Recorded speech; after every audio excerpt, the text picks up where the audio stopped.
அனைவருக்கும் வணக்கம். தமிழ் கேஎஸ்ஆர் சேனலில் பல பதிவுகள் பார்த்துட்ருக்கோம். அதில் 9ஆம் வகுப்பு தமிழ் பாடத்துக்குரிய கற்பவை கற்ற பின் தொடர்ந்து அதோடு இணைந்த காட்சியை கண்டு கவிஞரை எழுதுக என்று இந்த பகுதி இயல் 3க்குரிய காட்சியாகும். அதற்குரிய கவிதை. தமிழர் கலைகள். தை திங்களை கொண்டாட தை அவளும் கோலமிட. தை என்றால் இந்த இடத்துல பெண். தை திங்களை கொண்டாட தை அவளும் கோலமிட. நாதசுரம் இசை ஒலித்திட.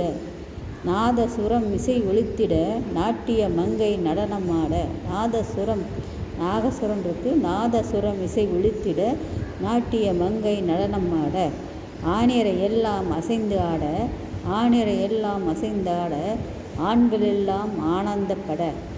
ஆணிரை எல்லாம் அசைந்து ஆட ஆண்களெல்லாம் ஆனந்தப்பட. மங்கள தீபமெல்லாம் ஒளி வீசிட. மங்கள தீபமெல்லாம் ஒளி வீசிட மங்கையரெல்லாம் விளையாட. மங்கள தீபமெல்லாம் ஒளி வீசிட மங்கையரெல்லாம் விளையாட. ஊரொன்றாய் சேர்ந்ததே ஊரொன்றாய் சேர்ந்ததே உறவுகளாய் திளைத்ததே. ஊரொன்றாய் சேர்ந்ததே உறவுகளாய் திளைத்ததே. என்னுடைய கருத்து.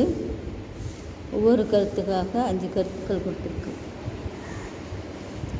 திருவிழா என்றாலே ஆடலும் பாடலும் தான் நம் அடையாளம்.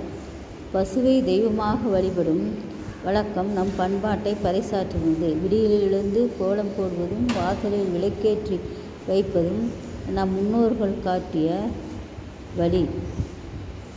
மேல தாளங்கள் இல்லாமல் திருவிழாக்கள் இல்லை என்பதை காட்டும் இசைக்கருவிகள். உணர்வுகளை முகத்திலும் உடல் அசைவிலும் காட்டும் நம் தமிழ்நாட்டில் நடனமான பரதநாட்டியம்.